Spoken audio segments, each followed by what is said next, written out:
എല്ലാ കൂട്ടുകാർക്കും നല്ലൊരു രാത്രി ആശംസിച്ചിടും മാമ്പഴത്തിന്റെ പുതിയ വീഡിയോയിലേക്ക് സ്വാഗതം. നമുക്ക് നേരെ ആദർശിന്റെ നയനയുടെ ഒക്കെ നാളത്തെ ഒരു അടിപൊളി പ്രമോ വിശേഷത്തിലേക്ക് അങ്ങോട്ട് പോയാലോ. നാളത്തെ പ്രമോ വിശേഷത്തിൽ കാണിച്ചിരിക്കുന്ന പറഞ്ഞിട്ടുണ്ടെങ്കിൽ നയനയുടെ മനസ്സറിയാൻ വേണ്ടിയിട്ട് ആദർശ് പരീക്ഷണങ്ങളൊക്കെ നടത്തുന്നുണ്ട്. നയനയുടെ ഉള്ളിൽ എന്താണെന്ന് അറിയണം, അവൾ എന്തിനാ ക്ഷേത്രത്തിലേക്ക് പോയെന്നറിയണം. അപ്പൊ അതിന്റെ സത്യാവസ്ഥ എന്താണെന്ന് നയനെ വെളിപ്പെടുത്തിയിട്ടില്ല.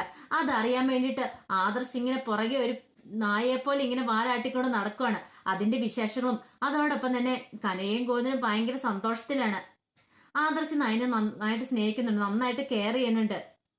അങ്ങനെയൊക്കെ ഒരു വിചാരം അവരുടെ ഉള്ളിൽ ഉണ്ടാകുന്നുണ്ട്. അപ്പൊ അതിന്റെ വിശേഷങ്ങളൊക്കെയാണ് നാളെ നമ്മൾ കാണാൻ പോകുന്നു പറഞ്ഞിട്ടുണ്ടെങ്കിൽ, ഇന്ന് തന്നെ നമ്മൾ അവസാനം കണ്ടേന്ന് പറഞ്ഞിട്ടുണ്ടെങ്കിൽ നയനയും കൂട്ടി വീട്ടിലേക്ക് വന്നതിന് ശേഷം ദേവേനെ ചോദിക്കുന്നുണ്ട്, നീ എന്തിനാ ഈ വീട്ടിൽ നിന്ന് ഇറങ്ങിപ്പോയത്? അതിന് കാരണം പറഞ്ഞിട്ട് നീ അകത്തേക്ക് കയറിയാൽ മതി എന്നൊക്കെ പറയാണ്. പിന്നീട് നയന പറഞ്ഞു, അതിന്റെ കാരണങ്ങളൊക്കെ ഞാൻ മുത്തശ്ശനോടും മുത്തശ്ശിയോടൊക്കെ പറഞ്ഞിട്ടുണ്ട്, എനിക്കിനി കൂടുതലൊന്നും പറയാനില്ലെന്ന്. പക്ഷെ അതിന്റെ സത്യാവസ്ഥ എന്താണെന്ന് മുത്തച്ഛനും മുത്തശ്ശിയും വെളിപ്പെടുത്തിയില്ല. ഇതൊക്കെ കേട്ട് കഴിഞ്ഞപ്പോ തന്നെ ആദർശം ഉള്ളിലൊരു ഭയം ഉണ്ടാകുന്നുണ്ട്. ഇനിയിപ്പോ ഇവിടെ തന്നെ കുറിച്ച് എന്തെങ്കിലും പറഞ്ഞു കാണുമോ? അതാണോ സത്യാവസ്ഥ? എന്താണെന്നറിയില്ല. മുത്തച്ഛന്റെ മുഖമൊക്കെ അങ്ങോട്ട് മാറിയിട്ടുണ്ട്.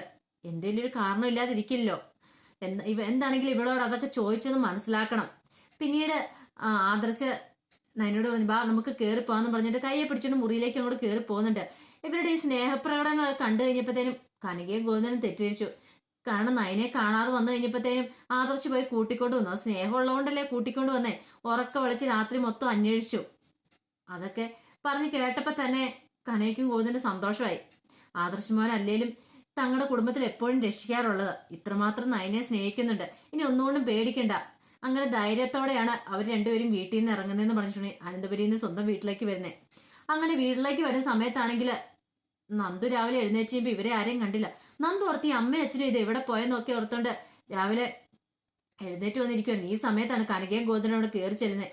പിന്നീട് കനകയും ഗോവിന്ദനും അവിടെ ഉണ്ടായ സംഭവവികാസങ്ങളൊക്കെ പറയാണ്, നയനെ കാണാതെ പോയതും പിന്നീട് അവിടെ പോയി പ്രശ്നമൊക്കെ ഉണ്ടാക്കിയത്. അപ്പൊ നന്ദു പറഞ്ഞു, അമ്മയ്ക്ക് അതിന്റെ വല്ല ആവശ്യം ഉണ്ടായിരുന്നോ അവിടെ പോയി പ്രശ്നം ഉണ്ടാക്കണ്ടേ? ഇപ്പൊ ഞാൻ അങ്ങോട്ട് വന്നായിരുന്ന അമ്മ പറഞ്ഞേരം നീയാണ് വഴക്കാളി, നീയാണ് എല്ലാവരും വഴക്കുണ്ടാക്കാൻ പോണേന്ന്. ഇപ്പൊ എന്തിനാ അമ്മ അവിടെ പോയി വഴക്കുണ്ടാക്കിയത്? സ്വസ്ഥതയുടെ കാര്യങ്ങളൊക്കെ പറഞ്ഞു ചോദിച്ചു മനസ്സിലാക്കിയ പോരാരെന്നൊക്കെ ചോദിക്കുന്നുണ്ട്. ഇത് കേട്ടതിനും കനക പറഞ്ഞു, അതെങ്ങനെയാ, എന്റെ മോളെയല്ലേ കാണാതായിരിക്കുന്നേ. അപ്പൊ എനിക്ക് അത്ര സ്വസ്ഥതയുടെ സമാധാനത്തോടും കൂടി ആ കാര്യങ്ങൾ സംസാരിക്കാൻ പറ്റില്ല. എനിക്ക് ചിലപ്പോൾ ദേഷ്യ സങ്കടമൊക്കെ വന്നിരിക്കും, അതാ ഞാൻ അങ്ങോട്ട് പ്രകടിപ്പിച്ചതെന്നൊക്കെ പറയണ. അപ്പൊ ഗോവിന്ദനാണ് പറഞ്ഞു കൊടുത്തേ കനക അവിടെ ചെന്നിട്ട് എല്ലാവരും ഭയങ്കരമായിട്ട് വഴക്കുണ്ടാക്കിയെന്നൊക്കെ. പിന്നീട് നന്ദു പറയുന്നുണ്ട്, ഇതൊക്കെ തന്നെ അമ്മ എല്ലാത്തരം നടക്കുന്നത് പറഞ്ഞിട്ടുണ്ടെങ്കിൽ ഞാൻ ഈ വീട്ടിൽ നിന്ന് ഇറങ്ങിക്കുമ്പോൾ അമ്മ പറയില്ലേ വഴക്കുണ്ടാക്കില്ല, അങ്ങനെ ഉണ്ടാക്കില്ല, ഇങ്ങനെ ഉണ്ടാക്കില്ലെന്ന്. ഓരോരുത്തന്മാട് നമ്മുടെ മേക്കിട്ട് കയറിക്കുമ്പോൾ നമ്മൾ തിരിച്ചു പ്രതികരിക്കും, അത്രേ ഉള്ളൂ. ഇപ്പൊ അമ്മയ്ക്ക് മനസ്സിലായില്ലേ എന്നൊക്കെ ചോദിക്കുവാണ്. അങ്ങനെ നന്ദു അങ്ങോട്ട് പോയി കഴിഞ്ഞപ്പോഴത്തേനും കനക ഗോവിന്ദനോട് പറയുന്നുണ്ട്, നമ്മുടെ മോളെ പൊന്നുപോലെ ആദർശം നോക്കുന്നില്ലേ, എത്രമാത്രം സ്നേഹത്തോടെ. ഇന്ന് തന്നെ കണ്ടില്ലേ, കാണാതെ വന്നു കഴിഞ്ഞപ്പോഴത്തേനും പാവൻ രാത്രി ഉറക്കളച്ച് എതിലൂടെയൊക്കെ അന്വേഷിച്ചു പോയി. പിന്നീട് അവളെയും കൊണ്ടല്ലേ വന്നത്. അത് സ്നേഹം ഇല്ലാഞ്ഞിട്ടല്ലോ ഗോവിന്ദേട്ടാ. നമ്മളെ നയനമോൾക്ക് കിട്ടാവുന്ന ഏറ്റവും നല്ല ബന്ധമാണ് ഗോവിന്ദനല്ല, ഏറ്റവും നല്ല ബന്ധമാണ് ആദർശ്. ഇതുപോലൊരു പയ്യൻ ഇനി അവൾക്ക് കിട്ടത്തില്ല. ചേരേണ്ടത് ചേരുവോളെന്ന് പറഞ്ഞ ഇതാ അല്ലെ ഗോവിന്ദേട്ടാന്ന് ചോദിക്കാണ്. ഗോവിന്ദ് പറഞ്ഞ ശരിയാ, നയനയുടെ ജീവിതത്തിൽ നയനക്ക് കിട്ടാവുന്ന ഏറ്റവും നല്ല ബന്ധമായത്. ഇനി ഇതുപോലെ തന്നെ മുന്നോട്ട് പോയാൽ മതിയായിരുന്നു, ഒരു വേദനകളും വിഷമങ്ങളും വഴക്കുകളും ഒന്നും ഇല്ലാതെ. പക്ഷെ അവർക്ക് അതിന്റെ സത്യാവസ്ഥയൊന്നും അറിയത്തില്ല. അവർ പുറമേ നിന്നുള്ള ആട്ടം കാണുന്നല്ലേ ഉള്ളൂ. അകത്തെന്താ അവിടെ എന്താ നടക്കണേന്ന് എന്താന്ന് അവർക്കൊന്നും അറിയില്ലല്ലോ. പിന്നീട് നേരെ ചെല്ലുന്നതെന്ന് പറഞ്ഞിട്ടുണ്ടെങ്കിൽ ആദർശ് നേരെ ചെല്ലുന്ന നയനയുടെ അടുത്തേക്കാണ്. നയനയുടെ ഉള്ളിൽ വല്ലാത്തൊരു സംഘർഷം നടന്നുകൊണ്ടിരിക്കുകയായിരുന്നു. എന്നാലും തന്നോട് ഈ ചെറിയ ആദർശാനം ചെയ്യണ്ടായിരുന്നു. തന്നെ സ്നേഹിക്കുവാന്ന് പറഞ്ഞ് തന്നെ സ്നേഹിക്കുവാന്ന് പറഞ്ഞ് ഇത്രയും കാലം അഭിനയിച്ചോണ്ടായിരുന്നേ. അതെല്ലാം വിശ്വസിച്ച് താനൊരു മണ്ടി. ഇനി ഇങ്ങോട്ട് വരട്ടെ, സ്നേഹവും അഭിനയിച്ചുകൊണ്ട് വരട്ടെ, തക്കതായി മറുപടി താൻ കൊടുക്കുന്നുണ്ട് എന്നൊക്കെ പറഞ്ഞിട്ട് നയന ഇങ്ങനെ ഡ്രസ്സൊക്കെ മടക്കി വെച്ചോണ്ടിരിക്കുന്ന സമയത്ത് ആദർശം വന്നിട്ട് ചോദിച്ചു, അല്ല ഞാൻ ഒരു കാര്യം ചോദിച്ചാൽ നീ സത്യം പറയുമെന്ന് പറയണേ. അല്ല എന്താ ഇപ്പം, പ്രത്യേകിച്ച് ഇപ്പൊ എന്താന്ന് ചോദിക്കണം. അല്ല നീ ആ ക്ഷേത്രത്തിലേക്ക് പോയിരുന്ന എന്തിനാ? ആ ക്ഷേത്രത്തിലേക്ക് പോയിരിക്കാൻ നിനക്കൊരു കാരണം വേണമല്ലോ. അതോ ഇനിയിപ്പം നീ എന്നോടുള്ള ദേഷ്യം കൊണ്ട് പോയതാണോ, അതിനി മറ്റാരോടും എന്തെങ്കിലും ദേഷ്യം ഉണ്ടായിട്ട് പോയതാണെന്ന് ചോദിക്കുക.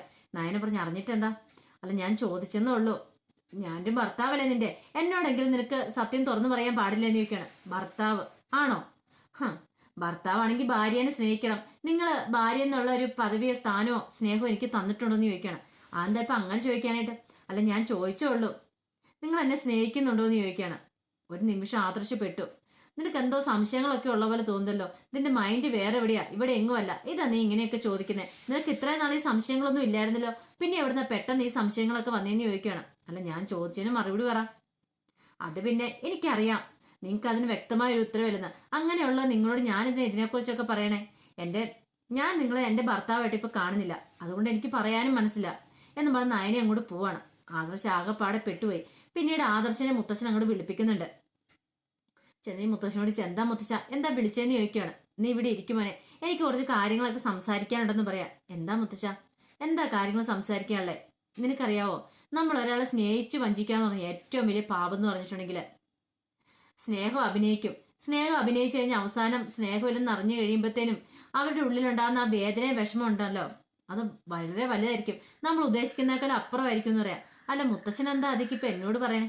അല്ല, ഞാൻ ഈ കഥയ്ക്കകത്ത് വായിച്ചൊരു കഥ ഇപ്പം നിന്നോട് പറഞ്ഞുള്ളൂ.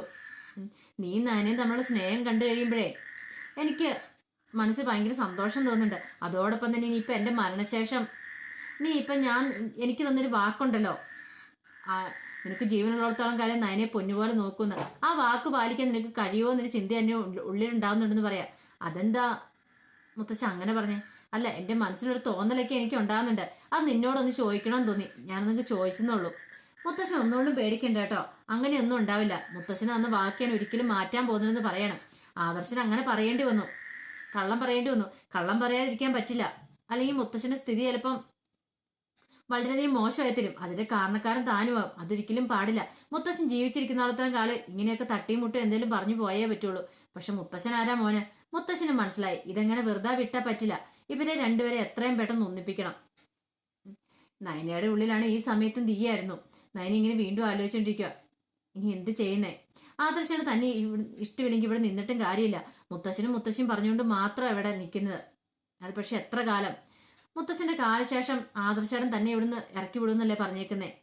എന്തോ അതിനകത്തൊരു രഹസ്യം ഒളിഞ്ഞിരിപ്പില്ലേ? മുത്തശ്ശന് വേറെന്തെങ്കിലും അസുഖമുണ്ടോ?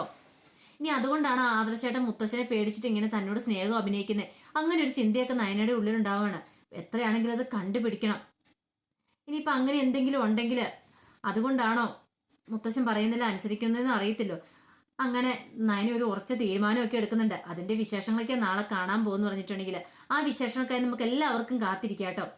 അപ്പോൾ ആദ്യമായിട്ട് കാണുന്നവരാണെങ്കിൽ ചാനൽ ഇഷ്ടപ്പെട്ട ഒന്ന് സബ്സ്ക്രൈബ് ചെയ്യണം കേട്ടോ. വീഡിയോ ഇഷ്ടപ്പെട്ടെങ്കിൽ ലൈക്ക് ചെയ്യാനും മറക്കരുതേ. ഒരിക്കൽ കൂടി എല്ലാവർക്കും നല്ലൊരു രാത്രി ആശംസിച്ചു നിർത്തുന്നു. നന്ദി.